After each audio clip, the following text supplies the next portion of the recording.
In Capital News tonight, government meets and hold talks with owners of world's largest shipping companies. Ugandans living in the Isles claim government discrimination.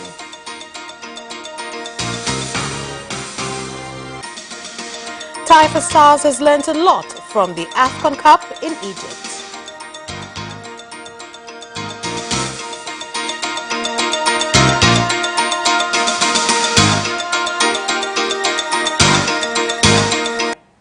Good evening, this is Capital News at 9:30. My name is Vanessa Victor. Let's get started with the national news.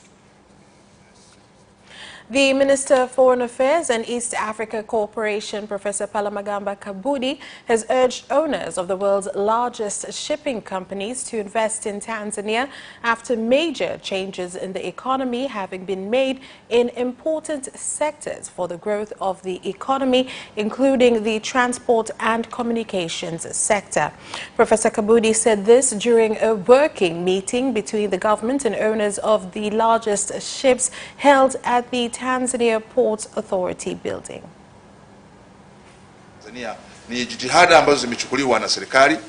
The government has initiated efforts in making sure that our neighboring countries use Tanzanian ports in exporting and importing their cargo.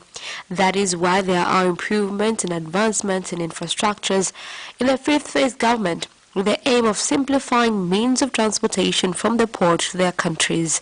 Again, peace and security are our biggest investments to any investor, and as a country, we are blessed with that. We are ready to give them guts on cargo that comes directly from where the cargo is coming from to Dar es Salaam.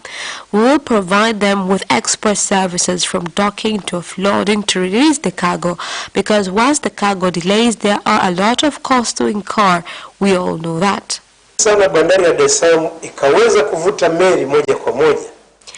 The ports of Dar es Salaam will have the capacity of handling big ships. It will be a great achievement. With that capacity, then even Tanga and Mtwara ports will also begin to be active, because we are sure that many big ships will be comfortable to dock in Tanzania. With these achievements, we can create a great network among ourselves in getting clients from regions that had to go all the way to Mombasa due to issues of distance.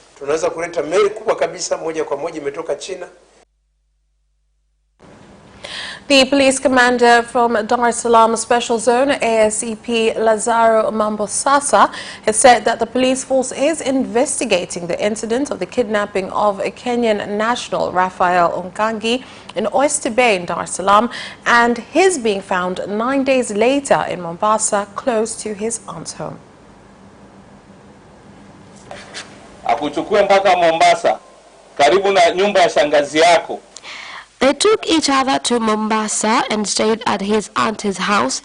That is where it gets suspicious. But we're going to continue with our investigations. And if we find out that this information is not true, then legal measures will be taken to both of them. After the police managed to set a trap, the bandits realized that it was the police that started shooting other police by using shotguns. At the shootout, the police managed to shoot 2 bandits and 2 of them ran away. Search for the criminals is still ongoing. Wapiga risasi majambazi hao wawili, lakini majambazi wawili walikimbia. With the government continuing to take various actions to prevent the spread of dengue fever, some people who have been affected with the illness have asked the exercise to spray drugs to destroy mosquito and dengue breeding areas be done ward by ward. Water running from Mwananyamala Hospital is really affecting us.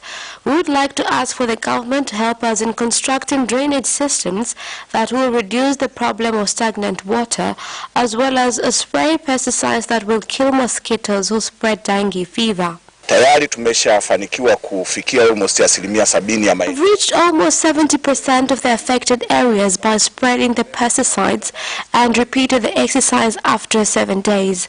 So far, we have received data that the number of dengue fever patients has decreased in Kinondoni district. kwamba idadi ya wagonjwa wa homa ya dengue In the month of May, the number of dengue patients in Kinondoni district reached 604. By June, the number of dengue patients has reduced to 450. If you look at the Ministry of Health national statistics, it shows that in the month of May, there was 3,170 patients, and in June, the number has decreased to 1,446.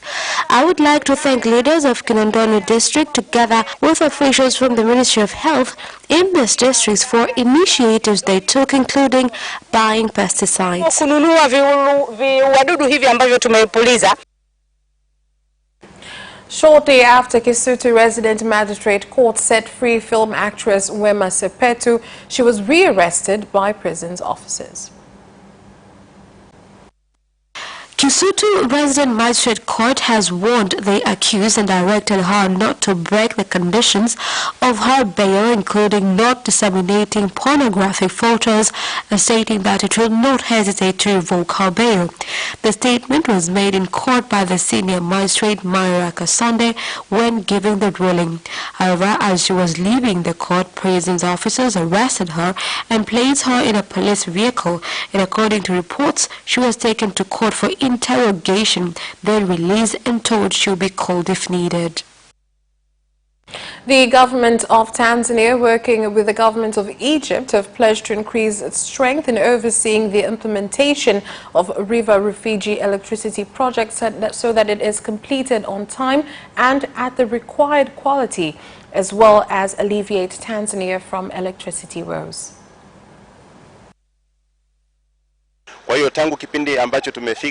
Since we came, there have been huge improvements. A lot of work has been done. We have seen the important work done, like roads taking one to several areas of the project have been constructed. We have also seen workers' camps finalized. We have seen water is here, electricity is here, the interim bridge has been constructed. So today in the morning, our minister from Egypt has assured us that the project will be finalized as planned in June 2022.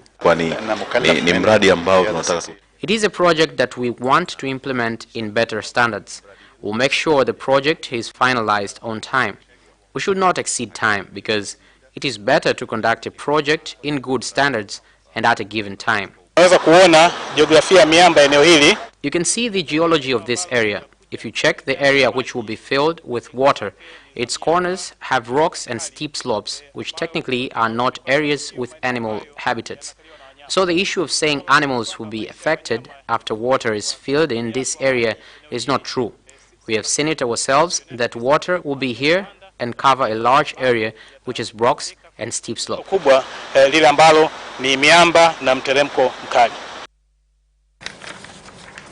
And the Defense and Safety Committee in Karagwe District, Kagera Region, has run a special sudden inspection operation to determine those involved in criminal acts, including robbery, as well as illegal smuggling of coffee to neighboring countries, successfully capturing a total of 32 illegal immigrants from Rwanda and Burundi, some of whom admitted to being involved in these acts.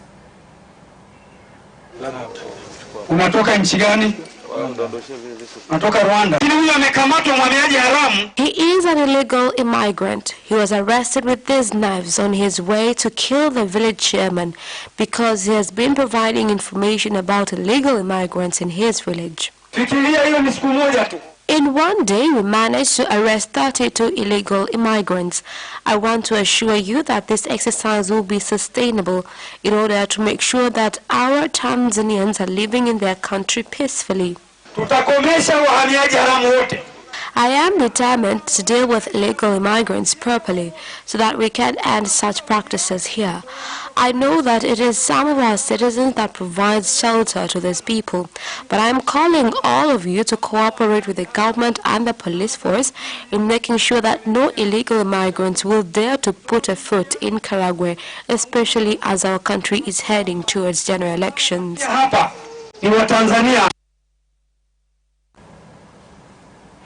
And the government has started to implement the revival of a factory that produces manufacturing and automotive spares known as machine tools.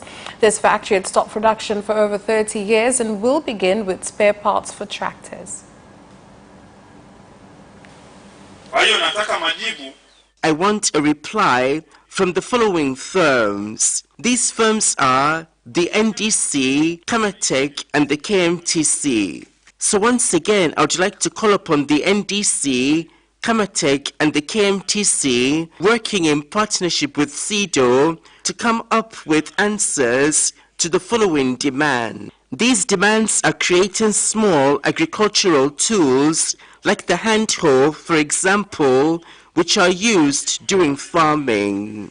Another demand is for the bodies concerned to create agricultural tools which are used to remove and clear the weeds which negatively affect the growth of the crops. Yet another demand is for the bodies to create agricultural tools which will be used to reap the harvest of crops. I would like to say that all of us know one another quite well here.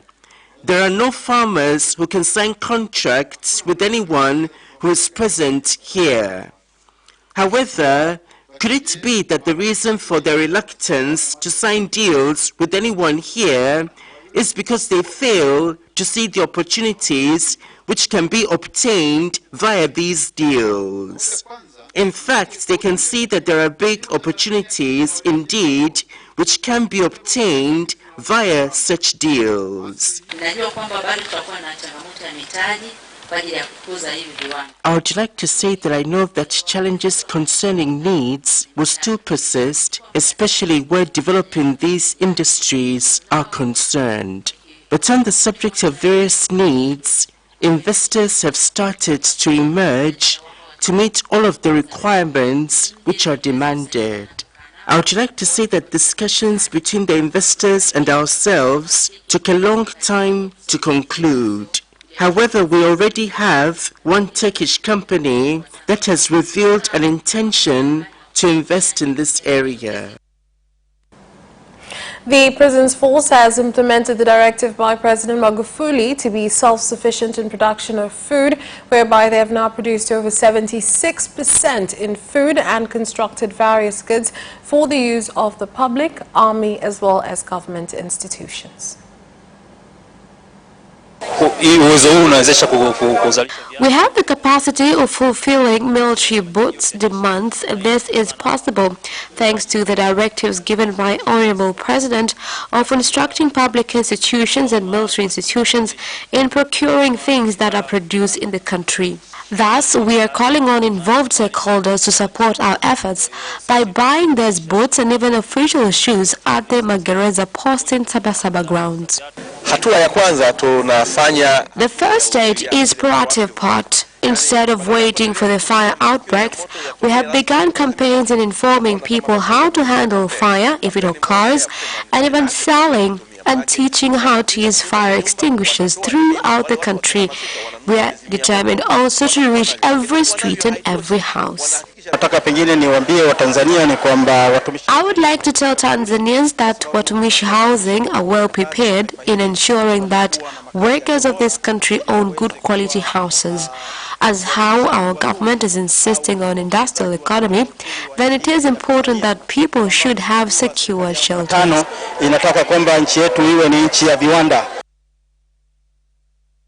Where we end with national news. International news is next.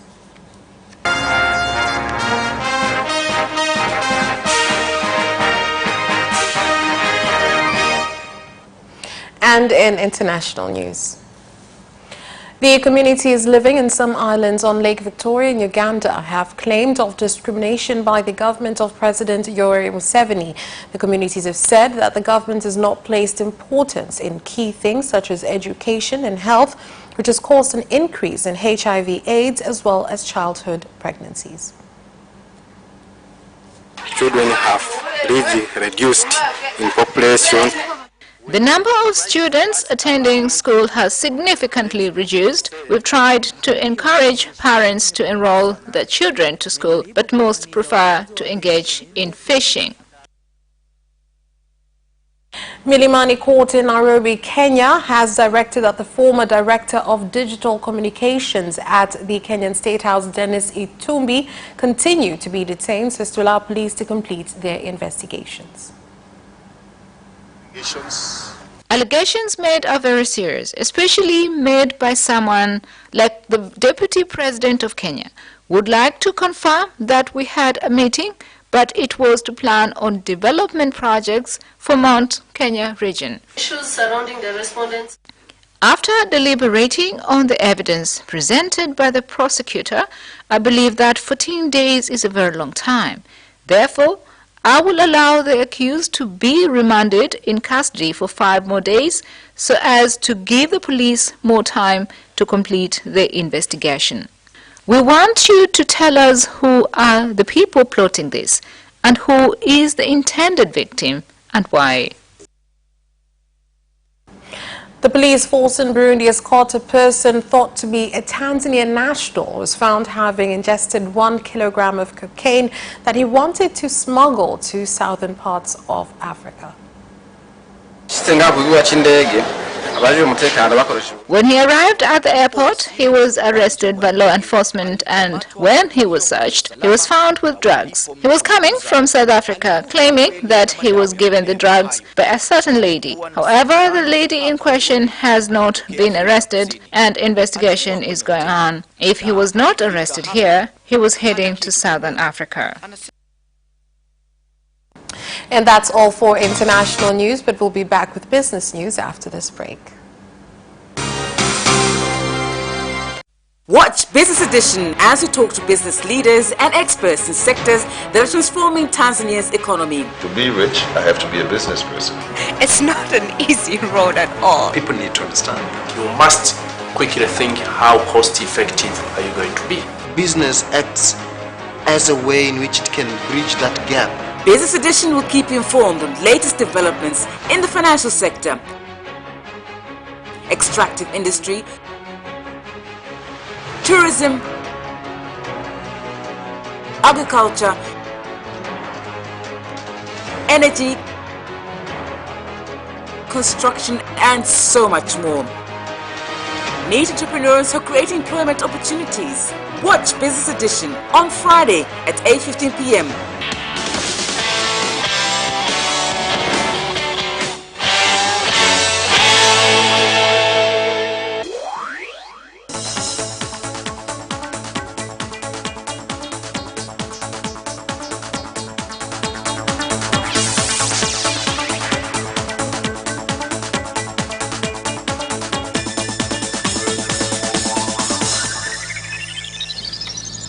Welcome back, and in business news.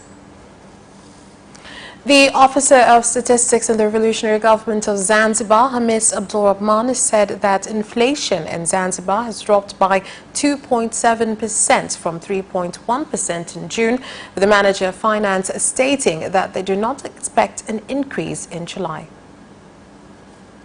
For the period ending June 2019, it has decreased to 2.7% compared to 3.1% for the year ending May 2019. Inflation on food and non-alcoholic beverages is at 2.4% for June 2019 compared to 2.3% for the period ending May 2019. Transport is at 9%, but this is transport as a whole. But within transport, there are different contributors. For instance, what is the contribution from commuter buses? The impact of inflation is felt in transportation costs, which is reflected in the increase in the price of goods.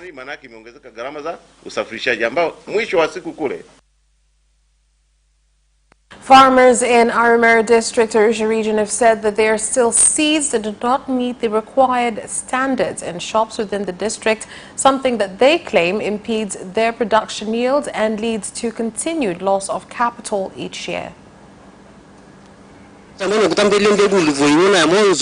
you plant for the second time, you find that the type of seed is different from the one you used at the beginning.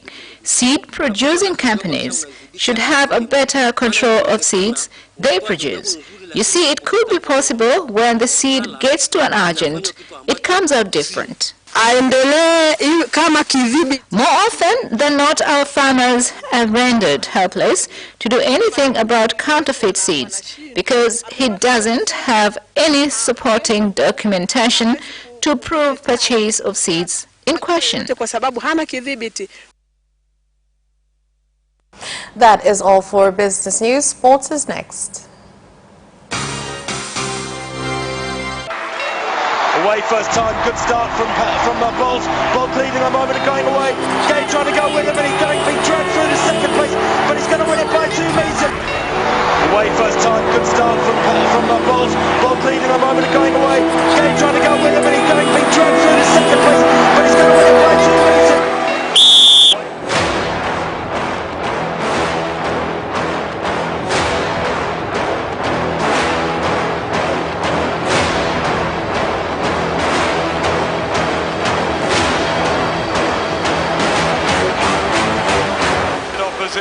Joaquinho, he did lose some length.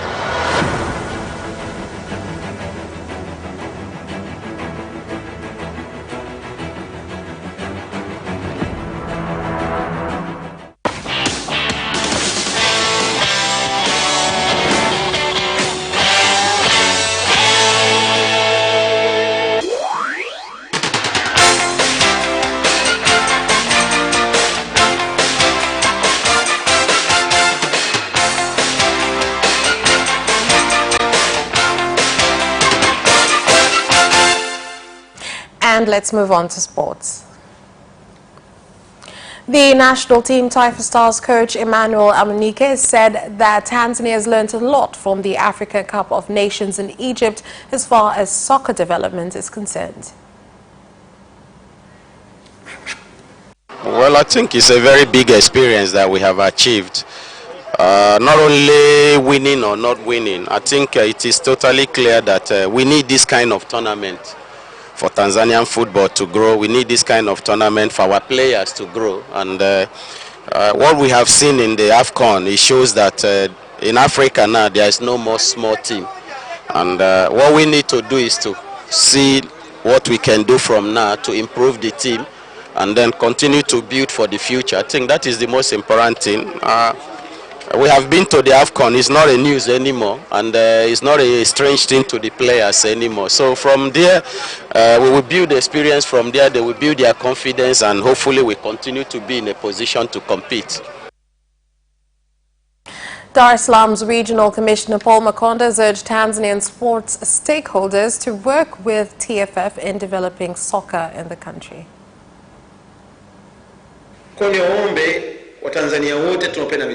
I would like to call on Tanzanians who love sports. It is high time we unite. We should help TFF. We should not be finger pointers of who is not suitable and who should be removed for someone else to be put. Some of you here cannot run even 10 meters. It is better we unite. If you have a positive issue, help us. And in Spain, Atletico Madrid have signed 19-year-old striker Joao Felix from Benfica for 126 million euros, making him the fourth most expensive player of all time. Here is more. The deal with the Spanish La Liga team saying they were taking him on a 7-year contract, and Portugal's Benfica confirming the amount of the transaction. Portugal international Felix made his first team debut for Benfica last season, helping the Lisbon side with the Portuguese league title with 15 goals and 7 assists in 21 starts. He also became the youngest player to score a Europa League hat-trick in a 4-2 win over Eintracht Frankfurt. Felix, who made his Portugal debut in a 3-1 win over Switzerland in UEFA Nations League semi-final, becomes Atletico's most expensive player, smashing their record of 72 million euros to price Thomas Lemar from AS Monaco last year. And in South America, Peru advanced to the final of the Copa America and a date with host Brazil after beating double defending champions Chile 3-0. Chile were outclassed by a quick and eager Peru side who looked a different outfit from the one that scored just 3 goals in 4 games on their way to the semi-finals and lost 5-0 to Brazil earlier in the tournament. Peru took the lead 20 minutes into the match when a corner from the right was nodded on to Edison Flores, who volleyed home at the back post. They made it 2-0 17 minutes later after a huge mistake from Chile goalkeeper Gabriel Arias, who charged out of his area to intercept a long pass, but Andre Carrillo got there ahead of him. Carrillo's cross found Yoshimar Yotun, who controlled the ball in his chest before volleying home into the unguarded net. In England, Rodri is set to sign for Manchester City from Atletico Madrid in a club record £62.8 million transfer, eclipsing the £60 million paid to Leicester City for Riyad Mahrez last summer. Field is expected to become a City player after Atletico announced that the Premier League champions had met the Spain international's €70 million release clause. He is in line to become Pep Guardiola's first acquisition of the window. On their website, Atletico confirmed that representatives from the Premier League side and the player paid the buyout fee at La Liga's headquarters on Wednesday. Atletico's statement said La Liga has informed Atletico de Madrid that Rodrigo Hernandez, through his lawyer and representatives from Manchester City, paid the player's release clause at the Sports Association's headquarters on Wednesday, July 3rd. And that sports item ends our news bulletin. On behalf of everyone who worked to bring you this bulletin, my name is Vanessa Victor. Thank you for watching and have a good night.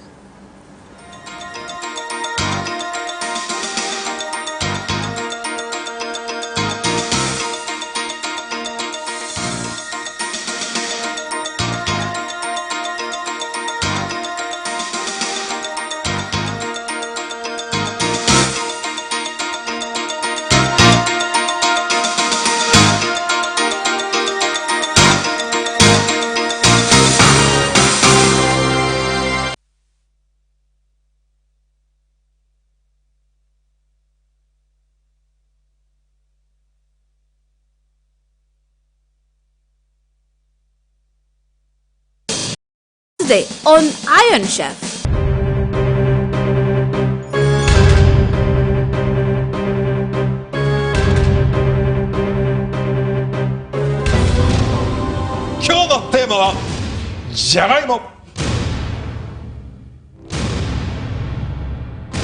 Challenger Michael Noble is offering 4 dishes. First, potato and salmon milfeu. Second, tuna sauté and potato soup. Mashed potatoes and cod sauté Vancouver style. Last is lamb and potato roll. Iron Chef Morimoto counters with the set of 5. First, potato appetizer Japanese style. Second is fried potato noodles. 3, mashed potatoes Kyoto style. Fourth is beef and potatoes New York style. Last is sweet potato dessert. Don't miss this Saturday at 8 p.m. only on Capital Television.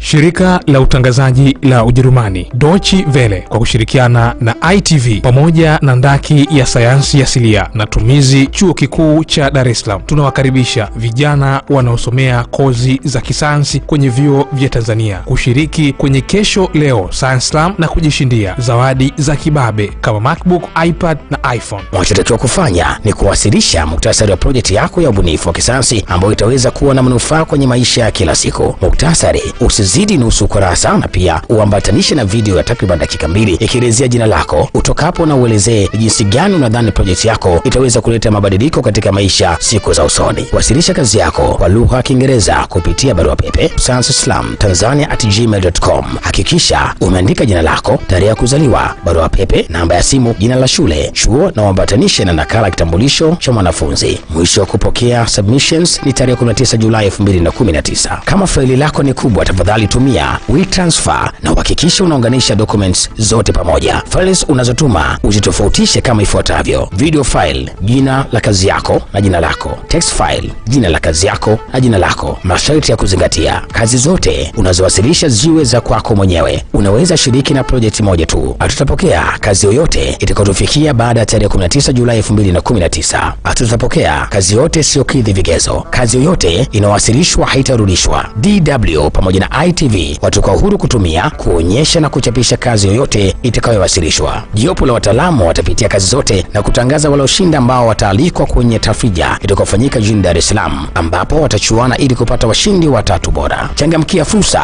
ya kujishindia zawadi. Kwa maelezo zaidi, tembelea tovuti www.itv.co.tz.